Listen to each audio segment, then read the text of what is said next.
Welcome back. Well, our next guest has a wild story to tell. Amy Ralph is a para-canoe athlete, and while she was going for a paddle in Perth, her prosthetic leg was stolen from the beach. How low can you go? The prosthetic, which is worth $230,000, was then allegedly sold for a can of Coke and a pie. How heartless can you get? Yeah. Thankfully, the prosthetic leg has been returned, and we're joined now by Amy in Perth to tell us more. Hey, Amy, nice to see you this morning. How you doing? I'm good. How are you? Pretty crazy, huh? Talk us through it all. I know. Well, I was getting on the water for training, as I do every day, and left my leg on the beach and didn't think much of it. And then halfway through the session, my coach, Raman, said to me, I didn't see your leg on the beach. And I kind of said, don't worry about it, it's fine. And then got back to the beach at the end of training, and my leg was gone. So he jumped off and called the police, and I had to call my dad to come down. And yeah, I feel like I gave my dad a bit of a heart attack, unfortunately. How did you feel when that happened? Because it's so important to you and it's so callous. Yeah. Yeah, well, it's like my whole mobility, right? It's how I do pretty much everything in my day-to-day life. So I think to have a moment where I didn't know where it was and had no idea when I'd get it back was a little bit unsettling. But yeah, stayed pretty cool, calm and collected. Your dad must have been ropeable, eh? Yeah, he was a bit scared, a bit nervous. Yeah, right. What did you do after it? I mean, obviously, you know, you're being so stoic about it now, but it must have been at the time quite confronting. I mean, how did you track it down in the end?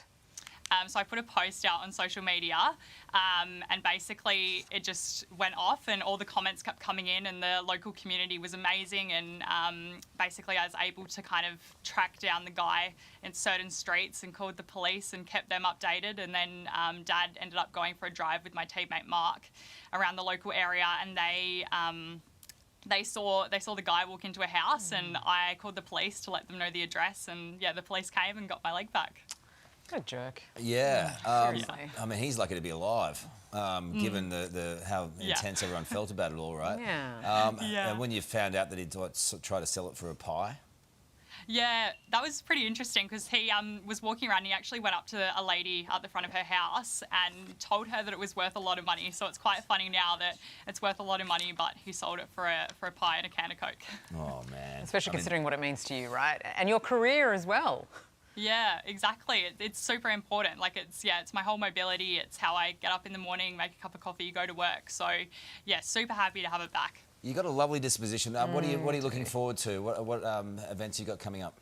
I'm travelling to Sydney next week for Grand Prix 2. So this is the first part of our selection process for para-canoe. So hopefully going to be going to Poznan in May for World Cup, and then hopefully Milan for World Champs in August. Wow. Well, good luck to you, huh? Yeah. Let us know how you go. I'm glad it's you. a good outcome for you. And give our love to your dad. Thank you. Good on you, though. Thank you. How nice. Beautiful. Nice out. Hey there, Today fans. Sarah and... What's my name again? Oh, my goodness. Carl. Hey, thanks for watching our YouTube channel, though. Subscribe now for more news, special reports, and amazing Aussie stories. And Carl misbehaving, Whoa, of course. that never happens. Always happens. What's she talking about? Always happens.